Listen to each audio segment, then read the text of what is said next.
Bagong iskandal ni Dilima, lumabas na naman. BP Sara, sinabihang talunan ng mga kalaban. Bongbong Marcos sinagot na ang mga patutsada ni BP Sara Duterte. At ito sa dulo ng video natin, katibinag may siniwalat mapatungkol kay Marcos Jr. mapatungkol sa paggamit nito di umano ng ipinagbabawal na droga. So yun po mga banateros, mga kabiyaya, isang mabiyayang araw po sa ating lahat at welcome back to my YouTube channel, JK Bara TV nga po pala, isa sa mga banateros vlogger at ito, ang dami natin pag-uusapan ngayon. Oo, marami tayong pag-uusapan, ang daming issue ngayon, no? Oo, at ito na nga, sumagot na si Marcos. Ano na naman kayang ano nito? Tsaka ito si Dilima, ano naman pautok ni Dilima? Puro ano, yung ang daming issue ngayon, no? Tsaka ito, tawang-tawa ho ang taong bayan ng mga netizen. Kapag first time lang daw nilang makasaksi ng isang hearing na puro mga convicted ang mga testigo. First time lang daw yan kasi hindi naman daw nangyayari noon yan. Pero ngayon daw ay nangyayari na at palagi na lang daw mga convicted ang mga testigo. Mga taong napatunayan at umamin sa kanilang krimen na ginawa. Eh wala eh. Alam nga naman sino kagaya na sinasabi ko nga, malamang sa malamang siguro kaya ganyan ang mga testigo nila, eh baka naman may mga offer sa mga yan. Baka lang naman. O baka may offer na, ganito, papalayain kita, absuelto ko, papalayain kita, dismiss ko yung mga kaso mo, pero titistigo ka laban sa mga Duterte. Pwedeng ganun pwede yung ganun, pero hindi ko sinasabing ginawa talaga. Pero pwedeng mangyari yung ganun.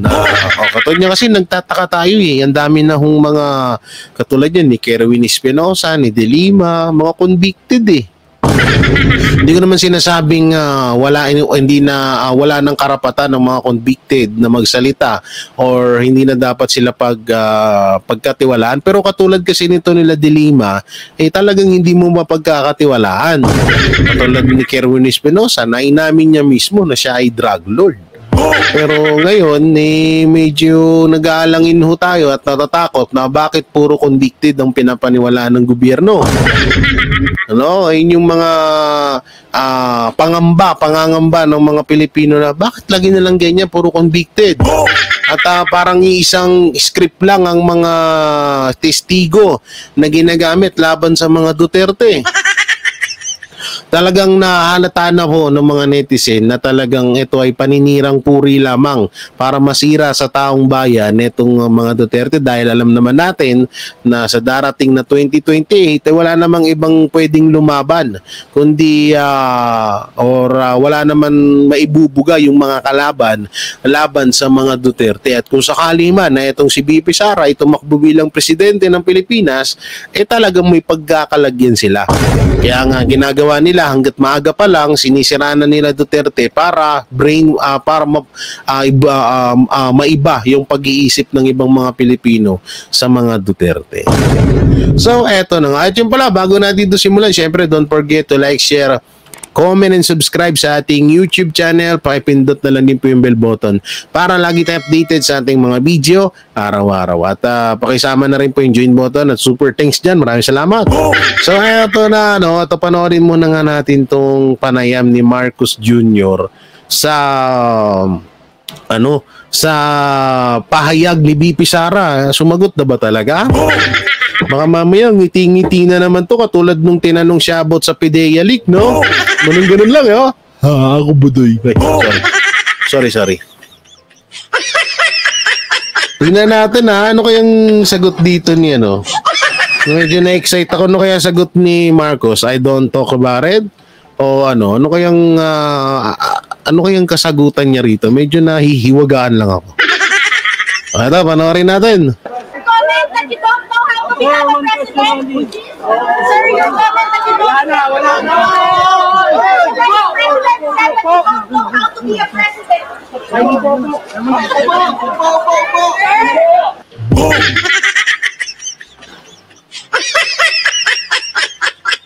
Tinawanan lang, nakita niyo yun? Ngumiti lang eh, oh. Don't know how to become a president. Sir, your comment that you don't know. Wala na. Wala. Nginisihan na naman kayo. Wala pala kayo eh. Pres Marcos Jr. ngumiti lang nang tanungin tungkol sa mga tirada ni BP Sara. Wala. Ngisi na naman, no? Hindi. Alam nyo, dito sanay na tayo sa technique ng mga Marcos. Kasi gawain naman na nila yun, yung tipong papaawa ipek, ito ganyan, yung parang gustong-gusto nila yan eh. Gustong-gusto nila, alam niyo kung bakit? Yung aping-api sila. Diyan naman siya nanalo eh, dahil aping-api sila. Kaya nga 'di ba dati SMNI lang ang tumanggap sa kay Marcos or nagmalasakit sa kandidatura ni Marcos noong tumakbo sila na magkasama ni BP Sara bilang presidente at vice presidente, 'di ba? So, hindi yan umaatin ng mga debate si Marcos. Gusto niya awang-awa sa kanya yung mga Pilipino. So, dito naman, ganyan din. No? Sasabihin, kasi nga, katulad nung ginagawa, setup nga, parang nga sa akin, setup yun eh. Yung pahayag ni Sandro Marcos, mapatungkol kay BP Sara. Para sa akin, setup yun kasi, di ba, sinabi niya doon na never daw nagsalita si Marcos Jr. kay BP Sara. Oo nga. Ito naman, never. Dito nga, sa interview, ngumiti lang eh. Pero may ginagawa at nakikita namin yun. May ginagawa. Ang tanong kasi dito, presidente ka eh. Alam mo nang binababoy si Sara Duterte ng mga bataan mo, bakit ayaw mong awatin? Bakit pukusan mo naman yung ibang problema ng Pilipinas? O baka talagang iniiwas nyo lang at talagang palanado nyo na yan noon pa na ganyan ang gagawin nyo sa mga Duterte para malihis yung atensyon ng sambayan ng Pilipino. Lapit, diba? Ngumisi lang eh. Gumaganong-ganon lang eh. Eto, sabi ni BP Sara, kahit anong gawin ninyo, talo na kayo. Naku. BP Sara, sa ginawang diversional tactics sa kanya. Panoorin natin. Ang ginagawa nila is a diversion from the nothingness that is this country is undergoing.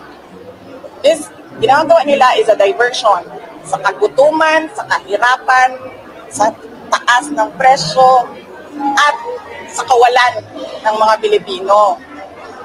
Ginagawa nila ako diversion, gagawin ko din kung ano yung ginagawa nyo. Yung ba't the inflation rate Wala, is bumababa? talo na kayo. Wala na, kahit na anong gagawin nyo, talo na kayo. Mabigat tong sinabi ni BP Sara na to, ha? Oo. At ayun nga, diba? Lagi ko rin sinasabi yan na kung sino man yung gumagawa ng diversional tactics, sila nga yun.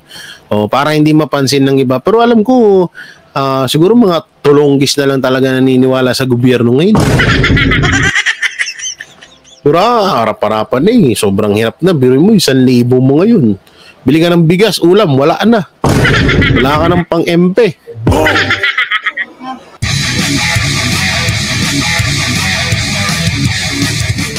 Silang nagtutulak sa akin eh. Sila talaga ang inaatake nila ako. Tapos, pag sumagot ako, nagagalit sila, ginagaslight nila ako. Mr. Deception. Kung pinabayaan lang sana nila ako sa Davao, I was mayor already, I was unopposed. Kung pinabayaan lang nila ako sa DepEd, nagtatrabaho lang ako dun, wala akong ginagawa sa kanila. Nung nag-resign ako sa DepEd, kung pinabayaan lang nila ako, diba? Na gawin ko yung trabaho ko sa Office of the Vice President, kahit magtanim ako ng puno araw-araw, pabayaan nyo lang ako. Kasi may pagbabago campaign naman kami, tree planting, educational advocacy, lahat yun. Problema sa kanila, nakikipag-away sila, tapos Good morning. Yun. Bakit nag-iba yung mukha ni BP Sara dito? Si Raulo to, nagulat ako doon, biglang naging chinita si BP Sara. Ay, alam ko, German ng lahi ni BP Sara, tapos biglang naging chinita. Sira ulo yun, biglang lumalabas ang hayop.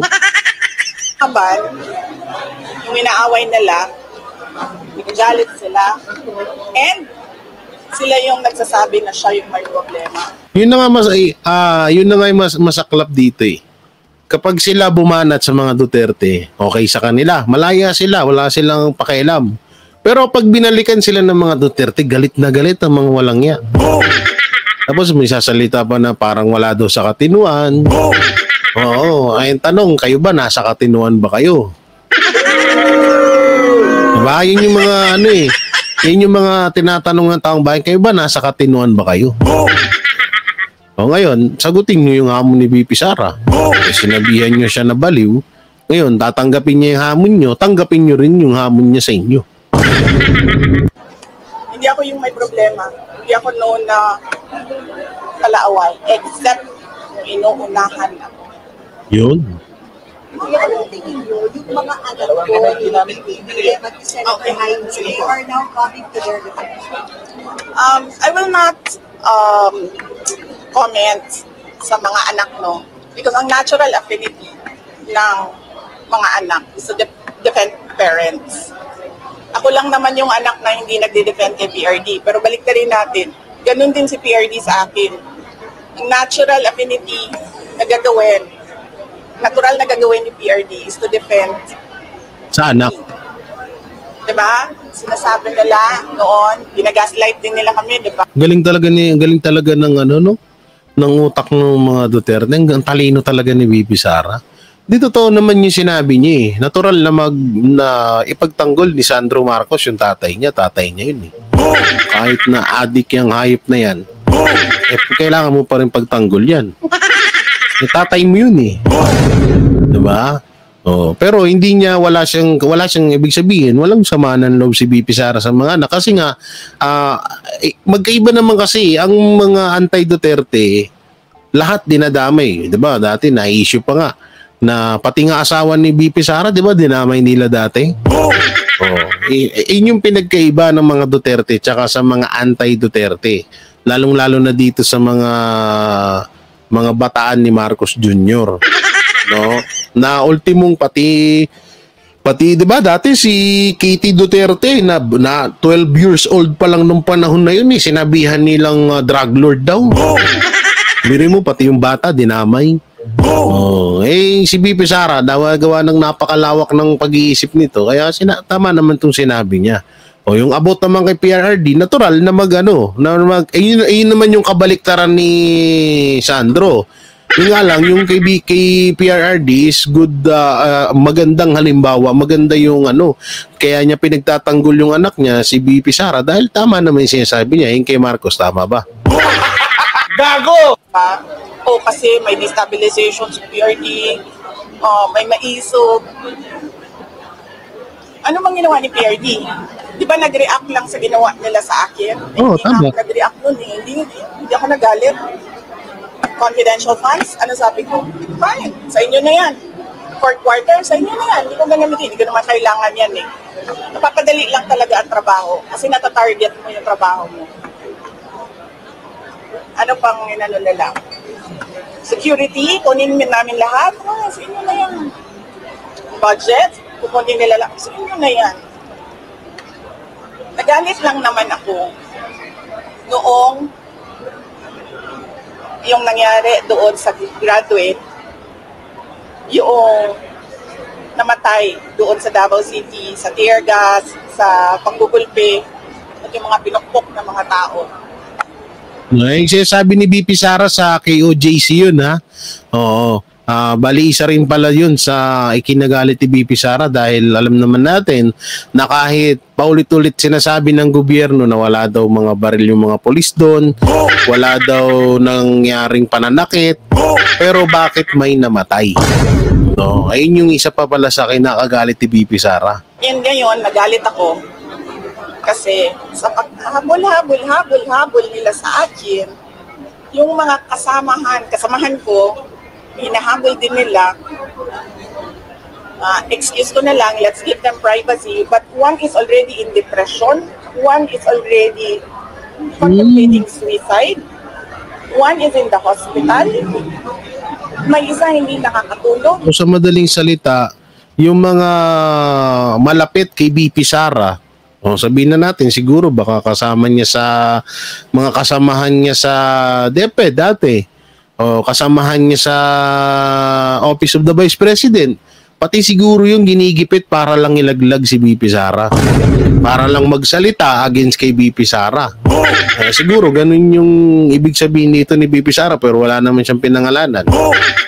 Kung ganun nga, nakakagigil talaga yun. Kahit ako ito na lang Hang Banateros, bilang ako yung pinakabata sa Banateros, pag yung sa akin na binabato nilang issue sa akin, okay lang wala akong pakialam pero nasasaktan ako kapag ginagawa nila ng issue, si Banat Bay, Coach Oli, Boss Dada, Master Judea, nabubwisit ako doon lumalabas ang sungay ko lalo sasabihin nila si Banat Bay, bayaran daw, nakanteting gusto mo bayaran ka ni Banat Bay bayaran ni Banat Bay buhay mo, charot. Hindi, ito napakagago nun yung ganon na si Banat Bay hinuhututan lang daw yung mga vlogger. Anak ng teting yung mga nagsasabing mga vlogger na hinuhututan sila ni Banat Bay mga mga palamunin nga ni Banat Bay noon yan. Oo, kaya yun doon ako na naiinis ako. Naiintindihan ko dito si BP Sara na pati pala yung mga kaibigan niya, yung mga malapit sa kanya, baka hindi nga kaibigan, baka katrabaho or nasa ibaba ni BP Sara ginigipit din pala nitong mga to. Kaya nga kahit naman din siguro ako sa katayuan ni BP Sara, manggigigil at magagalit ako sa ginagawa nila.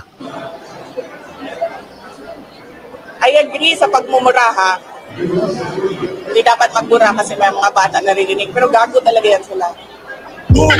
Ako wala akong problema.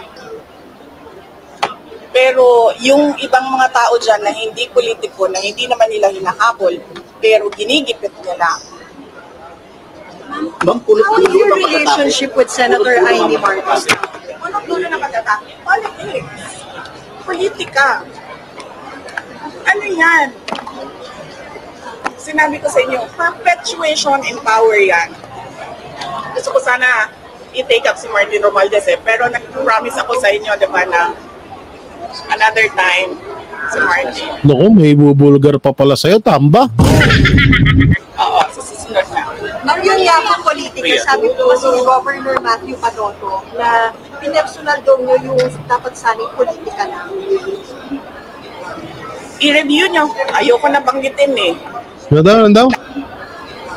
Pinersonal daw nyo yung dapat sanang politika. So sinasabi nung nagtatanong, ano daw masasabi niya na pinersonal daw ni BP? Wala naman pa may personal doon May pa may personal ba na sinabi si BP Sara? Wala naman Hindi, totoo lang. Wala naman pa may personal. Anong pa may personal pinagsasabi nitong mga to? Personal baka nasaktan lang talaga kayo. Baka nasaktan lang talaga sila dahil tanga naman. Palobo, mga professional kayo tapos di nyo alam yung pinersonal sa hindi pinersonal. Walang pa may personal doon. Katotohanan yun Ay, nako. I-review nyo. Ayoko na banggitin lahat ng pagmemersonal nila sa akin. Pero i-review ninyo lahat ng ginawa nila sa akin. Sila ang nauna. Kayo ang nauna. Bakit? Because of envy and jealousy. Yan lang sisira sa bansa natin Sira na naman yun. May lumabas na naman. Grabe, no? Di alam nyo, ako talaga hanggang ngayon, pabor na pabor ako sa mga ginagawa ni BP Sara. Okay lang yan. Kasi talaga, napakalaking bagay ho nitong ginagawa ni BP Sara na pagsabi niya. Kasi tagal din natin, matagal nating hindi nalaman to. Baka hanggang ngayon, hindi natin alam yung about din sa sundalo. Baka hanggang ngayon, hindi natin alam yung about sa 2 tao lang humawak ng budget ng Pilipinas. Baka hanggang ngayon, sunod-sunuran, binubudol pa rin tayo. Kaya mahirap din eh. Kaya nga dito, pabor ako dito sa sinabi ni BP Sara na to. Are you talking to Ms. Hakian para mag-election? Remember, sinabihan ko siya, Martin, sa ibang araw na, kasi madami na kayong material. Kabang-abang to. Kabang-abang to sa'yo, Tambi, ha?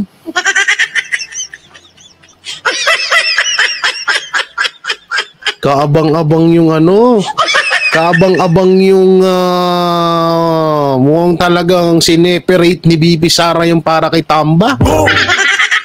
Naku, BP Sara, future Prime Minister pa naman daw yan. Gago! Oo, yari tayo dyan. Samantalang, mapunta naman tayo dito. BP Sara, pinasingaw, baho ni Dilima. Bumerang ang patutsada, Remulla, nakisawsaw. No? Pati dami na ikisawsaw sa issue ng Duterte, no? O, di, sabi, uy, ano yan? Paano yan? Publicity yan. Sawsaw tayo dyan, ha? Publicity yan. O, ngayon, si Dilima, tatakbong senator to. Ay, congressman ba? Congressman nata. Mom, ako, malaki bigayan dun, Dilima. Okay, panoorin natin. Ang dati anti-Marcos na ngayon ay pro-Marcos na si Leila de Lima. Matapos nga ang naging kontrobersyal na pasabog ni Vice President Sara patungkol kay BBM at sa Marcos administration. To the Nangyari. Ay, mali pala. sorry. Mali ako ng lalo. Mali ako ng na-pain doon. Matapos sabihin Ito pala. Ito. mukhang wala na raw sa katinuan si Vice President Sara Duterte matapos ang kanyang mga naging revelasyon sa sariling press ko nito. Senator Leila de Lima, binalikan ng maraming netizen. Tila hindi raw inaasahan ng dating DOJ Secretary na si Leila de Lima na agad siyang babatikusin ng maraming Pilipino matapos patutsudahan at sabing tila wala raw sa katinuan marahil ang Vice President na si Sara Duterte matapos ang kanyang naging press conference kung saan sunod-sunod na inilabas ang baho ng pamilya Marcos. Sa kanya naging payag, sinabi mismo ng dating senador na mukhang hindi raw tama ang iniisip ni VP Sara na ipauhukay ang dating Pangulong si Marcos Sr.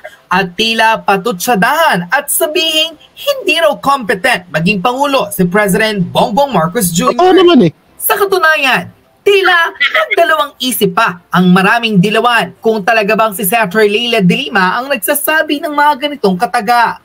Ngunit nang makumpirma nila ang balitang itong galing mismo sa dating DOJ Secretary ang sinasabing hindi raw tamang ipahukay ang labi ni Marcos Sr. sa libingan ng mga bayani, tila pinaalala mismo ng mga dilawan kay de Lima na ito ang promotor at si Rojas na tila dapat raw hindi malibing sa libingan ng mga bayani ang noy dating Pangulong si Marcos Sr. Kaya nga ngayon diba na pag-usapan din namin to sa SMNI nung Lunes na bakit naging ganyan na yung mga dilawan. Talagang bumaliktad na, kamping-kampi na kay Marcos ngayon. At itong mga loyalista naman tuwang-tuwa sa mga dilawan dahil kinakampihan sila. Kagaya nga nung sinabi ko dun sa SMNI, sabi ko, hindi kaya napapakinabangan ng mga dilawan or pinklawan ang Marcos kaya lang nila sinusuportahan? Kasi isipin nyo, si de Lima, dilawan to or pinklawan, di ko alam kung ang tawag dito sa inayupak na to. Diba, nakalaya na siya. So maaaring yun yung naging batayan or sukatan ni de Lima kaya niya kinakampihan ngayon si Marcos dahil pinalaya siya. At ganun din sa ibang mga kumakampi sa kay Marcos ngayon. Dahil mga pinalaya sila. Katulad lang ni Kerwin Espinosa, di ba? Matagal-tagal nakasuhan na kulong yun. Baka habang buhay nasa kulungan pa yan. Dahil inamin niya mismo na siya ay drug lord. Diba? Kaya mapapaisip tayo na talagang Kaya siguro nagkaganito tong mga dilawan dahil napapakinabangan nga nila si Marcos Jr. Ngayon, doon naman sa mga loyalista, huwag kayong masyadong kampante. Kasi nga, ang mga dilawan na alam na naming mga DDS yan, na alam na namin ng strategy ng mga yan. Oo, na maaaring ginagamit lang nila si Marcos para durugin ng mga Duterte, pero hindi magagawa ng Marcos yan. At pagtapos naman masira ng mga Duterte, susunod din ng mga dilawan niyang si Marcos. Noon palalahan ninyo ganyan na ganyan ang ginagawa ni Joe Masison. Baka nakakalimot kayo. Okay, tuloy. Ngunit ngayon, tila bakit baligtad na raw ang kanyang paniniwala. Dahil dito, walang awa siyang binakbakan ng well-known political vlogger na si Maharlika matapos itong isiwalat kung sino raw ba sa kanila ni VP Sara ang tunay na wala sa katinoan. Okay, Magkaroon ng ka-amnesia na raw si Leila at pinalala mismo ni Maharlika na siya ang tunay na wala sa katinoan. Muling binuhay ng veteran vlogger ang di-umano'y skandalong kinasangkutan ng former DOJ Secretary kung saan tila proud pang inamin sa national television ang pagpatol niya sa mga may asawa.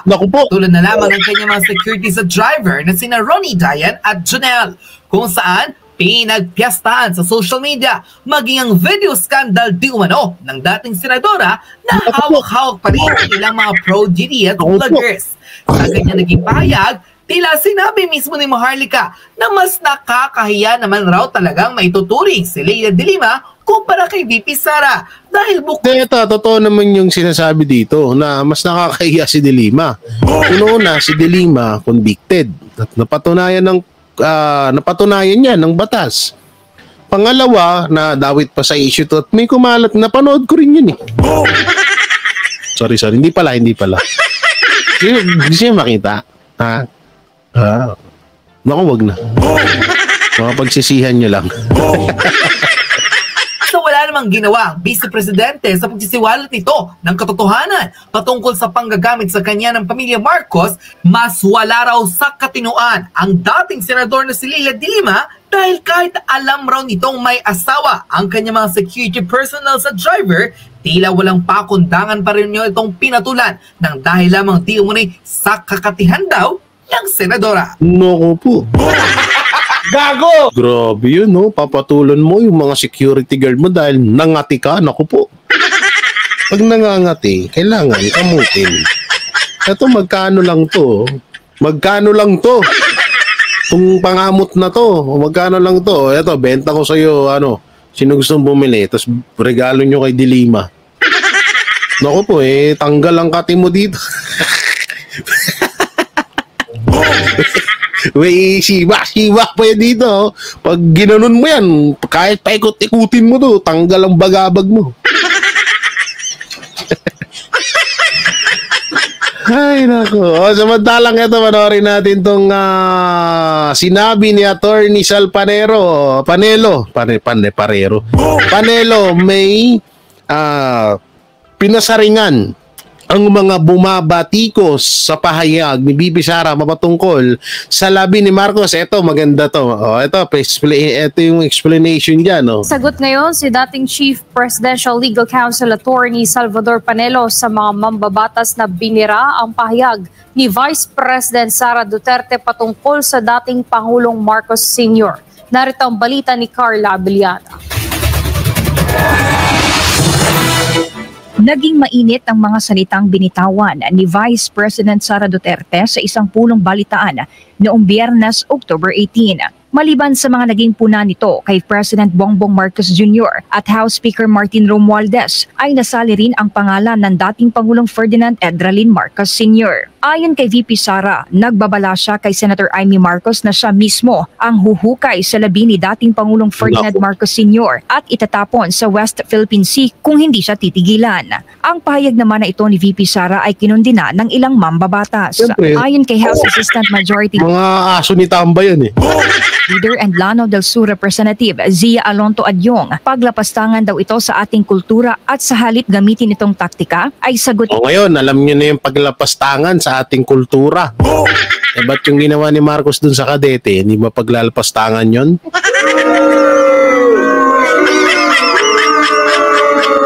Inalang daw umano nito ang ibinabatong isyu sa kanya gaya ng paggamit ng pondo. Si Taguig City Representative Amparo Maria Zamora naman, kawalan daw ng respeto sa mga patay ang pahayag ni VP. Sino to? Di ko kilala to ah. Taga-Taguig ako, di ko Representative Amparo Maria Zamora. Naku, ano ka na? Hindi ka na mananalo sa susunod. Sara, para kay House Deputy Majority Leader at Tingog Party List Representative Jude Asidre, sagutin na lang daw ng Office of the Vice President kung saan ginamit at napunta ang pondo na ibinigay sa naturang tanggapan. Sila Union 1st District Representative Paulo Ortega. Napansin nyo, walang pinagkaiba yung mga katanungan. Okay pa yung tiga-Taguig na congressman eh. Walang respeto sa patay. Pero ito puro OBP OBP. Pinayuhan ng OVP na humingi ng tulong sa profesional dahil nakakabahala daw ang ganitong pag-uugali. Para naman kay dating Chief Presidential Legal Counsel, Attorney Salvador Panelo, tila hindi naintindihan ng mga mambabatas ang naturang pahayag ng Vice Presidente. Problema sa kanila, yung sabi nila kailangan stable emotionally, intellect. Eh palagi ko nakaharap sila sa salamin. Sinasabi nila, kayo yun. Alam niyo ba kung bakit? Yung nire-reactan nyo na huhukayin yung remains at itatapon sa West Philippine Sea. Ang mga problema ninyo, you're taking VP Sara literally. Hyperbole. Ang tawag doon, hyperbole. Dagdag pa ni Panelo, mismong si Senator Amy na anak ni dating Pangulong Marcos ay hindi rin nag-react sa pahayag ni VP Sara. Yung kwento niya sa press con, nire-relate ka lang yung nangyari sa private chat. Nga hindi nila naintindihan kaya nabisto na naman na napaka-ob nila. At sinabi niya raw yun and address yun sa kapatid ng presidente. Pangalawa, yung mismong kapatid hindi naman nag-react. Bakit? Ibig sabihin, hindi niya sineryoso yung pahayag na yun. Hindi niya binigyan ng importansya. Ang madalit sabi, bakit kayo nagre-react? Hindi nga nag-react yung kapatid eh. Yung pinapatungkulan. Yung masama dun no? Yung si Amy Marcos ang sinabihan ni VP Sara, pero hindi nag-react. Tapos ngayon, yung mga nag-react, hindi naman kaano-ano ni Amy Marcos. Hindi naman hindi naman kapatid nila Marcos yan. Dito nyo na paghahalataan na itong mga politiko na to ay sip-sip sa gobyerno. Totoo. O bakit hindi? Tingnan nyo, hindi naman, bakit? Kabilang ka ba sa pamilya Marcos? Ba't affected ka? Bakit ba't naapektuhan ka doon sa sinabi ni Bibi Sara? O anong gusto mong isipin namin? Na hindi ka sip-sip, ulul. Para naman kay Panelo, ang pahayag ni VP Sara ay pagpapakita na hindi ito basta papayag na siraan na lamang siya ng siraan at handa itong lumaban sa mga pag-aapi sa kanya. Samantala, matatandaan na si dating Pangulong Rodrigo Duterte ang nagpalibing sa libingan ng mga bayani sa tatay ni Bongbong at Amy na si Marcos Sr. Para sa Diyos at Pilipinas Kumahal, Carla Abellana. Ay nako, ewan ko ba, buti na lang may explanation si Attorney Sal Panelo. Ewan ko ba dyan sa mga yan medyo professional daw sila pero di nila nagets yung napakasimpleng logic na sinabi ni VP Sara. Tataka ka pa, hindi naman nila sa kaano-ano si Marcos, sila yung mga nag-react. Masyado kayo